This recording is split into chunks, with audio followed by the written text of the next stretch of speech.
Welcome to downtown sunny Largo. It's a little bit before July 4th in 2019, and we do a lot of buying and selling here. We do crystal, china, silverware, bullion, gold, scrap gold, watches, military items.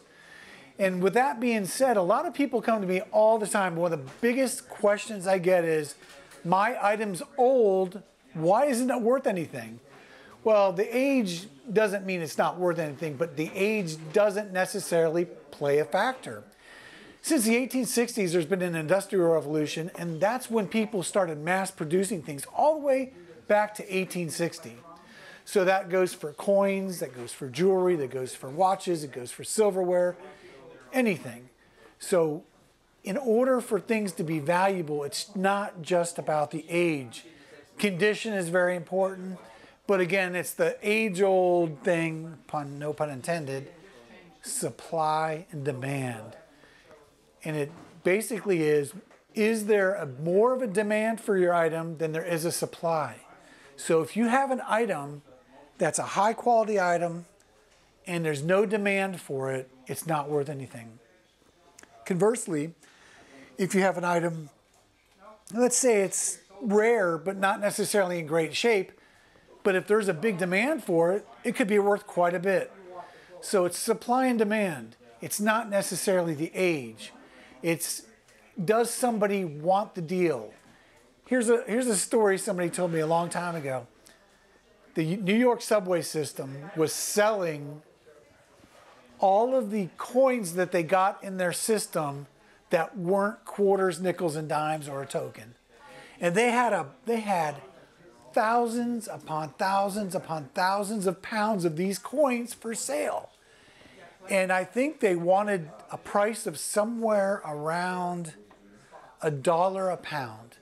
At the time, everything was selling for $2 or $3 a pound. So you could have theoretically gone there and doubled or tripled your money. But guess what? They had such a large volume of these coins, you would have had to hire semi-trucks, dump trucks, and workers to load these onto your trucks. You would have had to find a facility to rent or buy to store these coins, and then you would have had to hold all of this merchandise, a vast amount of merchandise, in order to sell it, because the supply was so large and the demand so small. Even though it was a money-making deal, it was undoable because it was not worth it. Basically saying, it's a very large story about how supply and demand affect value. So again, you could have, I'll tell you another story. These are great stories. I bought a Tarpon Springs currency collection from a local dealer. We happen to be in Florida. Tarpon Springs is a small city near me. And I bought 10 notes from Tarpon Springs from this lady. And I paid her $20,000 for the notes, $2,000 a piece, and there were 10 of them. What that means is, theoretically, these notes were going on the market for $3,000 or $4,000 a piece. But what I didn't realize was there was only one note known. What I also didn't know was there was only 2 other collectors.